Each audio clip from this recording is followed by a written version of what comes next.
Il est maintenant évident que l'Arabie Saoudite a décidé de répondre de manière beaucoup plus ferme à la guerre des drones menée par l'Iran. Ce mercredi 1er avril 2026, l'initiative saoudienne apparaît déjà comme faisant partie d'un tournant régional. Riyad a conclu une coopération militaire avec l'Ukraine, a accueilli des spécialistes de la défense aérienne et s'est lancé dans la course à une réponse plus économique, rapide et efficace contre les drones. Shahid, les drones iraniens ont déjà disparu du ciel du Golfe et l'avantage qu'ils avaient pour effrayer, saturer les défenses et nuire à l'économie du Golfe commence à s'évaporer. Cela s'est produit parce que la pression est devenue insoutenable. Le 27 mars, 12 militaires américains ont été blessés dans une base en Arabie Saoudite après une attaque iranienne. En même temps, les installations énergétiques, les ports, les navires et les routes d'exportation dans le Golfe se sont retrouvés sous une menace constante. Reuters elle-même a enregistré des images et des témoignages d'attaques contre le complexe de Ras Tanura en Arabie Saoudite et la raffinerie de Bapco à Bahreïn. C'est là que réside le point central. Le détroit d'Ormuz relie le Golfe à la haute mer et reste l'un des passages les plus vitaux de la planète. Et l'Arabie Saoudite représente à elle seule 38% du flux de pétrole brut qui traverse ce détroit. Quand des drones iraniens frappent ou sèment le chaos, ce n'est pas qu'un conflit militaire. Ainsi, l'Arabie Saoudite a pris une décision remarquée. Au lieu de dépendre uniquement des intercepteurs traditionnels, le Royaume a signé un accord de coopération en matière de défense avec l'Ukraine et a ouvert la voie à une formation pratique assurée par des spécialistes ukrainiens.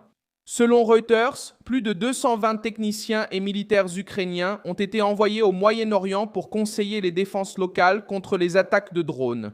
Et une partie de ce travail est justement passée par l'Arabie Saoudite. Et Riyad veut transformer l'expérience réelle de la guerre en un bouclier immédiat pour protéger les bases, les villes et les installations énergétiques.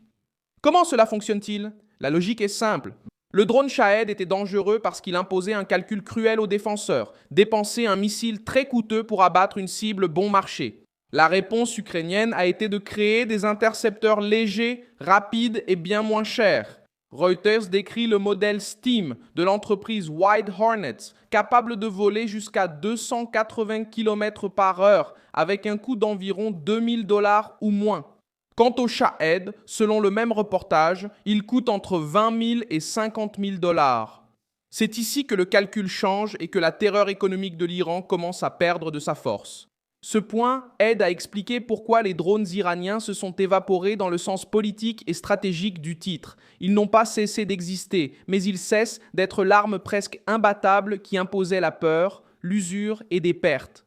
Quand la défense abat les seins avec des moyens moins coûteux et à plus grande échelle, l'Iran perd simultanément la surprise, la pression économique et la propagande. Ce n'est pas un hasard si Volodymyr Zelensky a affirmé cette semaine que les accords avec l'Arabie Saoudite, les Émirats arabes unis et le Qatar étaient historiques. Ils se concentrent sur la défense aérienne, la production militaire et la protection contre les drones. Ce changement a aussi une raison politique. Des sources du Golfe ont déclaré à Reuters que l'Arabie Saoudite, les Émirats arabes unis et Bahreïn ne veulent pas seulement une trêve passagère. Ils veulent affaiblir de façon permanente la capacité de Téhéran à utiliser des missiles, des drones et même le détroit d'Ormuz comme arme de pression. C'est la raison de toute cette mobilisation. Pour ces nations, il ne suffit pas de survivre à l'attaque d'aujourd'hui, il faut empêcher le chantage de demain.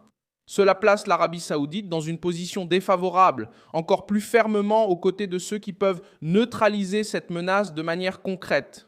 Au final, ce qui s'est passé est simple. L'Iran a tenté de transformer des drones bon marché en un outil d'intimidation régionale. L'Arabie Saoudite a répondu en recherchant la technologie, la formation et la doctrine.